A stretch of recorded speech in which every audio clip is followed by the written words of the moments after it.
이 말씀 창세기 4장 7절입니다. 네가 선을 행하면 어찌 낯을 들지 못하겠느냐. 선을 행치 아니하면 죄가 문에 엎드러니라. 죄의 소원은 네게 있으나 너는 죄를 다스릴지니라. 이 말씀은 우리 인간들을 오해케 하죠. 무엇을 오해케 하느냐라고 보면 지금 가인이 분노가 올라와서 얼굴이 붉어졌고 그래서 고개를 떨군 그 상태를 하나님께서 보시고 네가 선을 행하면 어찌 낯을 들지 못하겠느냐 이렇게 말씀을 하셨어요. 이 말씀이 굉장히 어려운 말씀이에요, 사실은. 우리 이제 한글 성경에 번역된 걸로 이렇게 보게 되면 네가 만일에 선을 행했다면 그 얼굴에 분노가 올라오지 않았을 거고 낯을 들었을 거다. 고개를 푹 숙이고 있지 않을 거다. 지금 하나님께서 그렇게 말씀을 하십니다. 그리고 하시는 말씀이 죄가 문에 엎드러니니라. 선을 행치 아니하면 죄가 문에 엎드러니니라. 선을 행치 안하면, 선을 행하지 않으면 문에 엎드린다는 말은 문을 박차고 들어온다는 얘기예요. 지금 가인 너 상태가 그런 상태가 아니냐. 그렇게 말씀하신 이후에 죄의 소원은 네게 있으나 너는 죄를 다스리라. 이것도 좀 이상하죠. 이미 죄의 소원대로 가인은 행동을 하는 거예요. 그런데 하나님께서는 죄의 소원은 네게 있다. 너는 죄 짓고 싶어 죽는다. 근데 너는 죄를 다스려라. 물론 이것은 나중에 아벨을 죽이고자 하는 죄, 그것을 지금 말씀한다라고 볼 수가 있는데 지금 이렇게 말씀을 하시는 것을 우리가 듣게 되면 어떤 생각을 갖게 되는가 하면 방금 아벨을 죽인다 이 얘기를 하기 전에 이 말씀을 보게 되면 이 선이라는 게 뭐냐, 네가 선을 행하면 어찌 낯을 들지 못하겠느냐 라고 할 때 하나님께서 보시는 관점은 이미 가인이 벌어진 상황이죠. 여호와께서 아벨과 그 제물은 받으시고 가인과 제물을 안 받으신 상황에서 가인이 무슨 짓을 할 것인가를 내다보면서 말씀을 하시는 거거든요. 그런데 많은 주석가들이나 목사들이 이 말씀을 이야기를 할 때 이렇게 이야기합니다. 가인이 제대로 제사를 드렸어야지. 네가 만일에 제대로 제사를 드렸다면 네 마음이, 여기 보면 선을 행하다는 것을, 이 선이라는 말이 선악과의 선은 아닌데 옳은 일을 행한다, 의로운 일을 행한다 표현을 하면 이것은 항상 진행형으로 이야기를 하는 거예요. 그래서 가인 너 자체가 평소에 하나님에 대해서 존경하는 마음을 갖고 공경하는 마음을 갖고 제사를 드릴 때 제물을 제대로 드렸으면 네가 이 고개를 푹 숙이고 있을 일이 없지 않느냐 이렇게 이야기를 하는 거예요. 왜 그렇게 해석을 하는가 하면 하나님께서 지금 가인에게 말씀을 하실 때 이 말씀의 의도를 파악을 못하는 거예요. 어떤 의도인가 하면 가인은 이미 이 강팍게 할 자예요. 강팍해 할 자에게 아무리 말씀하셔도 강팍한 자는 강팍해질 뿐이에요. 많은 사람들이 이 본문을 보면서 하나님께서 가인에게 말씀하셨으니까 가인이 들어야 되지 않느냐 이런 생각을 갖거든요. 그런 생각을 하죠. 그런데 하나님이 말씀하시단다고 들을 인간 같으면 그건 인간이 아니에요. 하나님의 말씀을 들을 분은 하늘로부터 오신 예수님 뿐이에요. 아버지의 뜻을 이룰 분은 예수님 뿐입니다. 이미 선악과를 먹은 이후에 인간들은 자기가 하나님과 같이 되었기 때문에 하나님의 말씀을 절대 듣지 않습니다. 그것을 확정하는 차원에서 하나님께서 말씀을 하시는 거예요. 이걸 대표적으로 예를 들면 이런 거죠. 예수님께서 이 땅에 오셨잖아요. 예수님이 누굽니까? 하나님의 아들 하나님이시죠. 그분이 말씀을 하실 때 어느 누가 알아들었어요? 아무도 못 알아들었죠. 왜 못 알아듣습니까? 이미 귀가 다쳤기 때문에, 눈이 감겼기 때문에. 지금 가인의 상태가 그런 거예요. 그러면 이 말씀을 왜 합니까? 못 알아듣는 말씀을. 못 알아듣는 말씀을 왜 해요? 예수님께서 못 알아듣는 바리새인들에게 왜 말씀을 하셨어요? 심판이잖아요. 말씀은 심판이거든요. 지옥 보내기 위해서 하신 거예요. 그러면 그걸로 끝이냐? 그건 아니에요. 못 알아듣는데 성령을 받은 자들이 그 말씀을 알아듣죠. 오늘 본문도 마찬가지예요. 하나님께서 가인에게 말씀하시는데 이 가인에게 하시는 말씀을 알아듣는 사람은 성령 받은 성도뿐이에요. 독특하죠? 성령 받은 성도만이 가인에게 하시는 말씀을 알아듣는 거예요. 그러면 이 말씀을 어떻게 알아듣느냐라고 할 때는 이 하나님의 말씀, 죄의 소원은 네게 있으나 너는 죄를 다스리라, 이 말씀에 순종할 수 있을까요? 제가 창세기 처음 할 때 그런 얘기를 했죠. 이스라엘 백성들이, 이 모세가 썼잖아요. 이스라엘 백성들이 애굽에서 나왔잖아요. 나와서 뭘 줬습니까? 시내산에서 율법을 주셨죠. 이스라엘 백성들이 이 본문을 다 알고 있어요. 그러면 율법을 주셨을 때 그들은 자신들의 위치를 어디에 둘까요? 가인에 둘까요? 아벨에 둘까요? 100% 아벨에 두는 겁니다. 이 말씀을 알거든요. 이 말씀을 배워요. 배우는데 가인에게 하신 하나님의 말씀은 가인은 순종 못하는 거예요. 죄의 소원은 네게 있으나 너는 죄를 다스리라. 율법을 주는 거예요. 그런데 모든 인간이 율법을 지키고 싶은 마음이 없는 거예요. 없는데 어떻게 율법을 지킴으로 말미암아 복을 받는다는 거예요.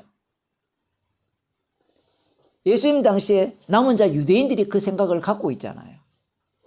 그들이 이 본문을 보면서 나는 가인이야 라고 생각하겠습니까? 생각하지 않죠. 그러면 누가 가인이라고 생각했어요? 세리와 창기들입니다. 예수님 옆에 달린 강도예요. 나중에 성령 받은 사도들이죠. 사도 바울이 그것을 대표적으로 보여주잖아요. 예수님을 핍박하러 가고 있었죠. 핍박하러 갈 때 예수님이 그에게 나타나셔서 사울아 사울아 네가 어찌하여 나를 핍박하느냐. 성령을 받게 되니까 자기 자신이 어떤 자임을 아는가 하면 예수님의 말씀에 정면으로 대적하여서 예수님을 대적하는 자, 예수님을 핍박하는 자, 예수님을 죽이는 자임을 사도 바울은 비로소 알게 된 거예요. 본인이 바로 십자가의 원수가 되는 겁니다. 그러면 목사님, 우리가 복음을 알면 말씀에 순종할 수 있지 않습니까? 라고 생각을 할 거 아니에요. 이스라엘 백성들은, 유대인들은 순종하지 못했지만 우리는 복음을 알기 때문에 순종할 능력이 있지 않습니까? 그것도 성령의 능력에 힘입어서 이렇게 말을 하는데 성령께서 하시죠. 성령께서 하신다는 말은 말씀의 순종은 누구만 한다는 거예요. 예수님만이 하신다 이 얘기거든요. 그걸 못 알아들어요, 사람들은. 자기가 자꾸 주인공이 되고 싶은 거예요. 그렇다면 우리가 단도직입적으로 질문을 해봅시다. 오늘 이 말씀, 가인에게 하신 말씀을 사도 바울에게 했다 칩시다.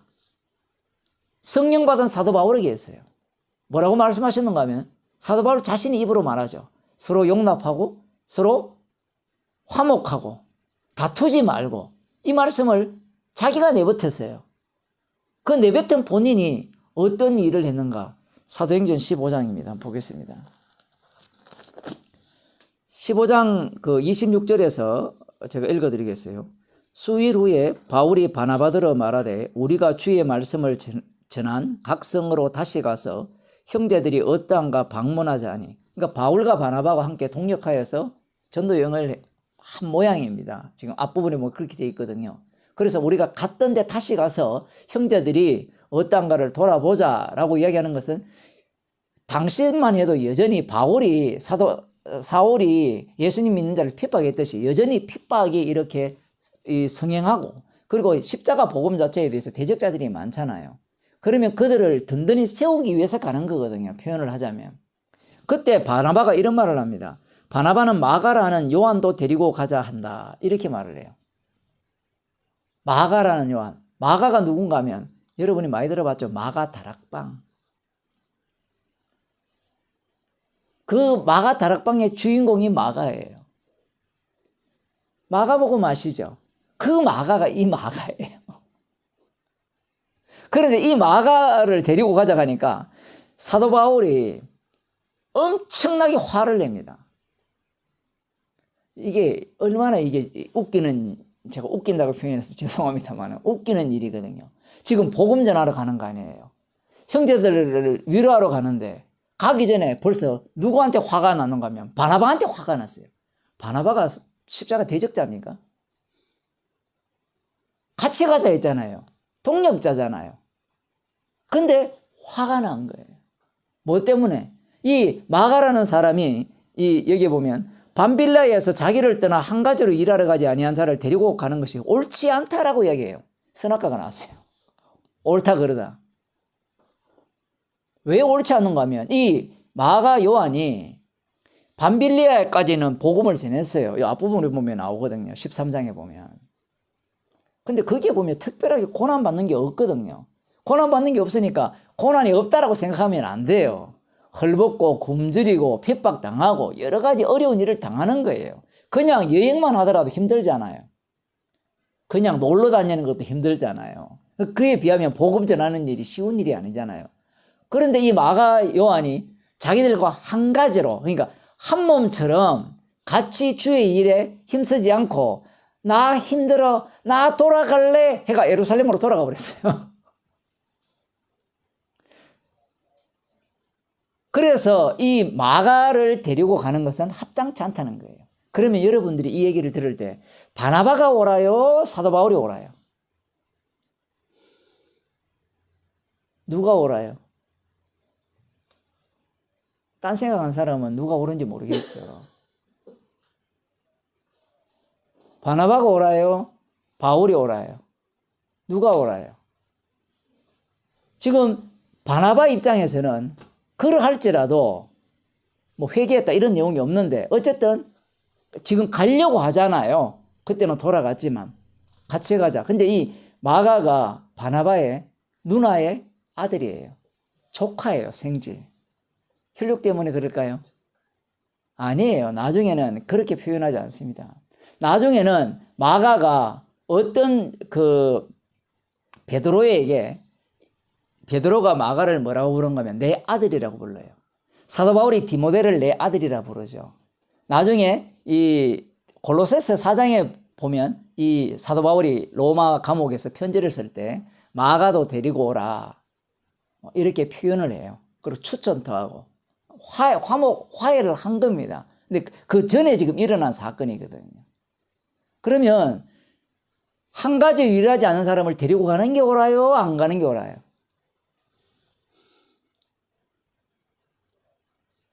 딜레마입니까? 그럼 바나바는 자기 조카이기 때문에 데리고 갔을까요? 굉장히 어려운 문제예요. 즉 옳고 그름을 따지면 누가 옳아요? 지금 사도 바울은 옳지 않다라고 했거든요. 그러니까 그 동네 사람들이, 그 교인들이 여기에 보면 바울과 실라는 주의 은혜가 함께 하기를 이렇게 축복을 해주면서 보내줍니다. 근데 바나바와 그 조카 마가에 대해서는 그렇게 했다라는 얘기가 안 나와요. 이런 표현이 재밌는 거예요. 그러면 그 당시에 대부분 사람들이 바울과 실라를 이렇게 주의 은혜가 함께 하기를 이렇게 복을 빌어주는, 은혜를 빌어주는 이 사람들은 누구 편을 드는가 하면 바울 편을 드는 거예요. 그럼 여기 있는 우리들은 누구 편을 들죠? 좀 신앙이 있다라고 하는 사람들은 백이면 백이다 바울 편을 들죠. 왜? 마가는 한번 이렇게 함께 힘들다고 돌아가 버렸잖아요. 그 사람을 다시 데리고 간다면 지금 선한 싸움을 하는 자들이, 자기 목숨을 아끼지 않는 자들이 얼마나 좌절할 수 있느냐 이거예요. 저래도 되겠네. 돌아갔다가 가도 되겠네. 이런 마음 먹을 수 있잖아요. 그래서 바울은 그렇게 생각한 거예요. 그래서 두 사람이 어떻게 하는 거 성경은 심히 다투어 피차 갈라섰어요. 완전 원수처럼 갈라섰어요. 근데 갈라섰는데 갈라서서 어디 가는지 알아요? 복음 전하러 갑니다. 바나바와 마가는 자기 길로 복음을 전하고 배 타고 구브로로 복음 전하러 가고 바울은 신라를 택하여서 원래 바나바라 갈라 했는데 신라를 택하여서요. 바울과 신라 나중에 나오잖아요. 빌립보 감옥에서 기도하는 그 내용이 복음 전하러 가는 거예요. 우리는 복음이라는 것이 완벽한 모습에서 복음이 전파되어야 된다고 생각해요. 목사들은 사실은 그런 얘기를 많이 듣죠. 목사는 화내면 안 돼. 목사가 돈을 사랑하면 안 돼. 목사가 죄를 지으면 안 돼. 이런 얘기를 많이 하거든요. 왜 그 얘기를 하는가 하면 그렇게 말하는 사람이 무엇을 없애버리려는가 하면 십자가를 없애버리려고 해요. 예수님의 피 흘리신 공로를 없애버리는 가장 좋은 방법이 목사에게 뭘 요구하는 거면 목사는 말씀대로 살아야 돼요. 가인처럼 말씀을 듣지 않으면 안 돼. 들어야 돼. 라고 아마 교인 중 99.99%가 그렇게 생각해요. 성령 못 받아서 그래요. 아마 또 이 얘기 듣고 유튜브 구독도 취소하는 사람이 있을 겁니다. 왜 그런가 하면 지금 성경 말씀을 읽을 때 영을 못 받으니까 그리스도의 영을 못 받았으니까 거꾸로 읽는 거예요. 거꾸로. 이해를 못 하는 겁니다. 지금 오늘 이 본문이 충격적이거든요. 그래서 뭐 선교사 파송할 때 이런 본문을 갖고 우리가 어떻게 해야 되느냐. 어쨌든 선한 일을 행해야 되지 않느냐. 지금 이 본문은 그 얘기를 하는 게 아니에요. 바나바가 되었든 마가가 되었든 마가라는 요 촉매제죠. 요 촉매제를 통하여서 바울과 바나바가 죄덩어리라는 것이 드러나는 거예요. 그러면 그들이 죄인이라고 해서 복음이 실패할까요? 실패하지 않습니다. 주님은 죄인을 갖고 지금도 주님이 살아계시잖아요. 친히 복음을 전하는 거예요. 이런 사건이 성경에 기록된 이유가 있는 겁니다. 왜냐하면 죄인이 복음을 전하는 거지 의인이 복음을 전하는 게 아니에요. 그러면 사도 바울이 오늘 본문 창세기 4장 7절을 보면서 무슨 생각을 할까요? 내가 바로 가인이군요. 자기가 바로 가인이니까 뭐라 합니까? 내가 죄인 중에 개수라 하죠. 죄인 중에 개수가 누구예요? 가인이잖아요. 그러니 뭘 자랑합니까? 십자가를 자랑하죠. 그래서 제가 말씀드리잖아요. 하나님께서 가인에게 말씀하셨는데 실제로는 그 말씀이 누구한테 하시는 말씀이라고요? 자기 백성, 성도에게 하시는 말씀이에요. 그러니 우리는 이 말씀 앞에 죄인으로 드러나는 즐거움이 있어야 돼요. 아니, 목사님은 맨날 지금 창세기 한 49강까지 했는데 맨날 죄인으로 드러나야 된대요. 우리가 십자가의 피를 증거하기 위해서 만들어졌거든요. 그게 긍휼의 그릇이에요. 그래서 사도 바울이나 바나바가 온전한 자로 드러나는 것이 아니라 죄인으로서 복음을 전하는 겁니다.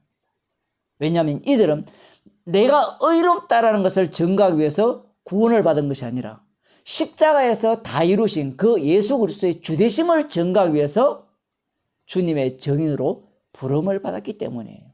그 자리에 우리도 함께 부름을 받은 겁니다. 기도하겠습니다.